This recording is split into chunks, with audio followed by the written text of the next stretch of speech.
বাঁহাতি কোনো fast bowler দেখলেই বাংলাদেশি সমর্থকদের আক্ষেপ হয়, ইস আমাদেরও যদি একজন মিচেল স্টার্ক হতো, যার গতি, লাইন, লেন্থ আর ইয়র্কারে মুগ্ধ হয়ে আছে পুরো ক্রিকেট বিশ্ব। বছরের পর বছর তার দারুণ পারফরমেন্স তাকে নিয়ে গেছে কিংবদন্তিদের তালিকায়। এবার তার মতোই একজন ফাস্ট বোলার খুঁজে পেয়েছে বাংলাদেশ, যার ইয়র্কারে নাকানি চুমানি খেয়েছে প্রতিপক্ষ। টপ এন্ড সিরিজের ফাইনালে সবাই রান বিলিয়ে দিলেও তিনি ছিলেন অবিশ্বাস্য। বিস্তারিত প্রতিবেদনে। একজন ফাস্ট বোলারের আগ্রাসন হতে পারে দেখার মতো। মিচেল স্টার্কের মতো একজন পারফেক্ট ফাস্ট বোলার যে একেবারেই রেয়ার একটা বিষয়, এরকম খুঁজে পাওয়া কঠিন। তবে এবার বাংলাদেশ যেন পেতে যাচ্ছে নিজেদের মিচেল স্টার্ক। বল হাতে যিনি জাদু দেখাতে পারেন, যার লাইন, লেন্থ আর অ্যাকশন সব মিলিয়ে একেবারেই অসাধারণ। দিনের পর দিন এখন সেটাই করে দেখাচ্ছেন তিনি। এতক্ষণ বলছিলাম অনূর্ধ্ব-19 দলের উদীয়মান তারকা মারুফ মৃধার কথা। বাংলাদেশ এইচপি দল অস্ট্রেলিয়ায় অবস্থান করছে টপ এন্ড সিরিজে অংশ নিতে, যেখানে আছে 9টি দল।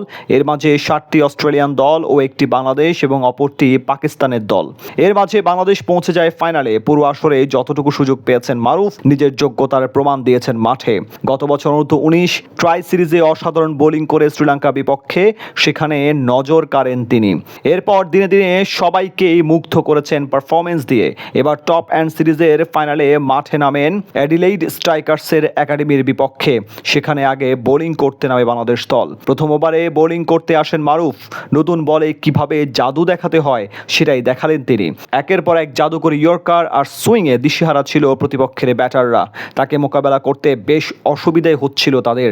সেই সুবিধা নিতে পারেনি বাকিরা, কারণ এক প্রান্তে শুধু তাকে সমীহ করেছিল অ্যাডিলেইডের ব্যাটসম্যানরা, বাকিদের উপর চড়াও হয় দলটি। টম ও কনেল এদিন হাঁকান দারুণ একটা অর্ধশতক। তাতে চাপে পড়ে বাংলাদেশ, যদিও নিজের দিক ঠিকই সামলে নেন মারুফ। নির্ধারিত ওভারে তাদের সংগ্রহ দ্বারায় 7 উইকেটে 169 রান। 4 ওভার বোলিং করেন তিনি। এর মাঝে কোনো উইকেট না পেলেও মাত্র 25 রান খরচ করেন মারুফ। এতেই আসলে বোঝা যায় হাই স্কোরিং ম্যাচে কতটা অসাধারণ বোলিং করেন এই বাঁহাতি ফাস্ট বোলার। এর মাঝে বেশ কয়েকবার উইকেটের সুযোগ তৈরি করলেও ভাগ্য সহায় ছিল না মারুফের। ইয়র্কার দেন 10টিরও উপরে। যেভাবে বোলিং করেন তাতে আক্ষেপ একটাই, সেটা হচ্ছে নামের পাশে নেই কোনো উইকেট। বাকি ম্যাচ জুড়ে তার পারফরমেন্স ছিল 10 আউট অফ 10। তার বোলিং দেখে স্বপ্ন বুনতে পারে বাংলাদেশি সমর্থকরা।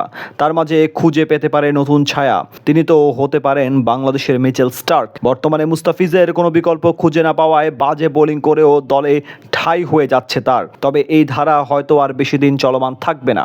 এদিকে শরীফুল তো আছেন, হয়তো খুব শিগগিরই পাওয়া যাবে মারুফকেও। তাতে করে বাংলাদেশে যেমন প্রতিযোগী বাড়বে, তেমনি অপ্রতিরোধ্য হয়ে উঠবে টাইগাররা। নতুন বাঘের যে এখন আগমনের অপেক্ষা।